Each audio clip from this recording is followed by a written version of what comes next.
কাকিমণি এবং দেবলীনাকে এবার নাকে দড়ি দিয়ে ঘোরালো কুসুম। হ্যাঁ বন্ধুরা, ভিডিওতে লাইক দিয়ে দেখতে থাকুন। যে মুহূর্তে কিনা কুসুম সকলের জন্য চা কফি বানিয়ে সকলের রুমে দিতে যায়, ঠিক সেই মুহূর্তেই আগে থেকে যখন ঈশানের ছোটো কাকিমণি এবং দেবলীনা মিলে বলতে থাকে যে আচ্ছা কাকিমণি, তুমি একটা কথা বলো তো, কী করেই বা এই মেয়েটি এবারে বউ হয়ে গেলো বলো তো।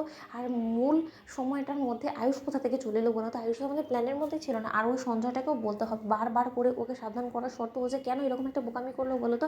লাস্ট মিনিটে এসে আমি কী করেছি, আন্টিকে ম্যানেজ করেছি, আমি সেটা তোমাকে বলে বোঝাতে পারবো না। অন্যদিকে যখন এই কথাটাই আড়ি পেতে কুসুম শুনে ফেলে এবং কুসুম বলতে থাকে যে আগেরবার আমি যে ভুলটা করেছি সেই ভুলটা আমি এবার কোনোভাবে করবো না। দেবলীনা ম্যাডাম, আপনাকে এবং ছোটো কাকিমণিকে তো আপনাদের কুকর্মের সকল শাস্তি অবশ্যই ভোগ করতেই হবে এবং তার জন্য আমার কাছে একটা মাত্র উপায় অবশিষ্ট আছে। দেবী মায়ের চোখ খোলানোর জন্য আমাকে আপনাদেরই কথোপকথনের সকল ভিডিওটা আগে থেকে তুলে রাখতে হবে, তাহলে অন্তত আমি সেফ সাইডে থাকবো। কারণ আমি তো খুব ভালো করে জানি আমি যে সময় কিনা আপনাদের সত্যটা দেবী মায়ের সামনে তুলে ধরবো, কখনো আমি সেটা প্রমাণ করতে পারবো না। কারণ আপনারা আপনাদের মিথ্যাচার দিয়ে সেই সকল সত্যটা আপনারা ধামাচাপা দিয়ে দেওয়ার চেষ্টা করবেন। অন্যদিকে যখন এখানে ছোটো কাকিমণি বলতে থাকে যে দেবলীনা যাই বলো না কেন বলো তো, আমাদের প্ল্যানটা বারবার করে ফ্লপ করে দিচ্ছে এই মেয়েটা কি সত্যি জাদু জানে না কি বলো তো।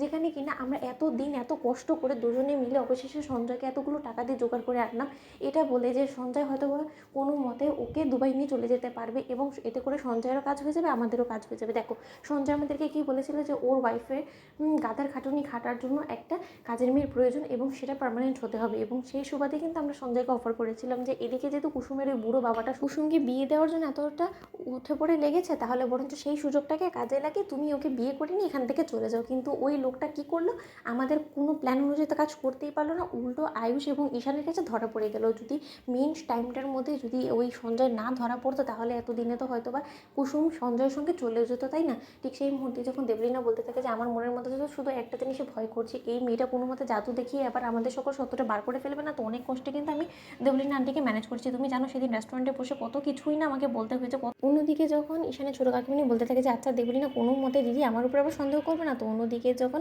দেবলীনা বলতে থাকে যে দেখো একবার যদি আমি ইন্দ্রাণী আন্টির কাছে ধরা পড়েছি তাহলে তোমার কি মনে হয় যে তোমাকে আমি সুস্থ থাকতে দেবো? তোমাকেও তো আমি অবশ্যই ইন্দ্রাণী আন্টির কাছে হাতে নাতে ধরিয়ে দেবো, তাই না। কারণ আমি একা কেন শাস্তি ভোগ করবো বলো তো। সেই শুরু থেকে নিয়ে এখনো পর্যন্ত যা কিছু হচ্ছে কুসুমের সঙ্গে সেই সব কিছুর পেছনে তো কোথাও না কোথাও আমরা দুজনে মিলেই আছি, তাই না। কারণ এই সকল কিছু চক্রান্ত তো আমরা দুজনে মিলেই করেছি, আমাদের দুজনের যেহেতু প্ল্যান, তাহলে শাস্তি যদি আমরা পাই তাহলে দুজনেই একসঙ্গে ভোগ করবো। ওদিকে সঞ্জয়ের তো বেল হয়ে গিয়েছে এবং সঞ্জয়কে আমি বলেও দিয়েছি যে যত শীঘ্র সম্ভব ও যাতে শহর ছেড়ে চলে যায়, কারণ ও যতদিন এই শহরে থাকবে ততদিন আমাকে এরকম করে ভয়ে ভয়ে থাকতে হবে। অন্যদিকে যখন কুসুম বলতে থাকে যে সকল কিছু রেকর্ডিং আমি করে ফেলেছি দেবলীনা ম্যাডাম এবং ছোটো কাকিমণি, আপনাদেরকে এবার দেবীমার হাত থেকে শাস্তি পাওয়ার থেকে কেউ আটকাতে পারবে না। আমিও দেখি আপনাদেরকে কে বাঁচায়। তো বন্ধুরা লাইক কমেন্ট শেয়ার করে সাবস্ক্রাইব করতে ভুলো না।